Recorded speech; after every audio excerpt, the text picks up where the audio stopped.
I would obviously have a preference for soul music to be coming from a true black artist, because it's their music at the end of the day. We've, over here, especially in England, we've somewhat stolen it because they were never recognised in their own country. And when you go back to the times when the music was first released and the oppression, even in the 60s, that black Americans had, it was difficult for them to make a way.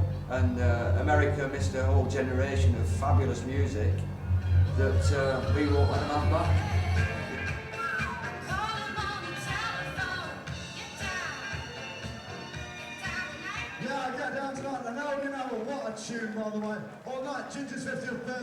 When it was played at the legendary Wigan Casino, and I guess when it first came out nobody really knew what it was, but eventually the record was uncovered as Frank Wilson, a Motown record, and Do I Love You, and it was just a pipe dream in those days, because I couldn't afford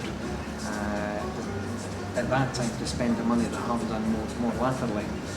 But when I started buying big ticket records about 1990, the ultra rare ones, very expensive ones, it was just, I thought I had to have it. It was the holy grail in Northern Soul, and it became an obsession.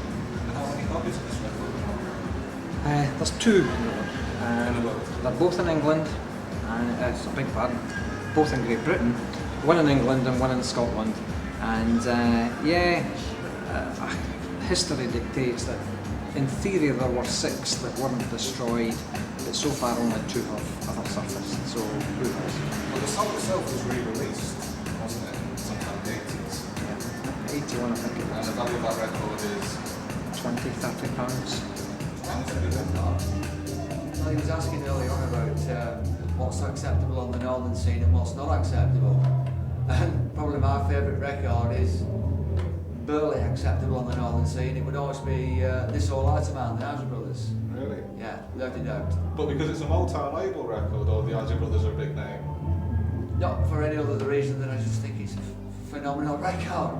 It doesn't matter who the sung it, but it's just a fantastic record, you know. And it's one of the records that got me into it as a young teenager, and it's a record that, despite hearing a million other fantastic records, it's just one that stuck with me all the time. You know, and it's still my number one. I can't see it ever changing. I'll be buried with it.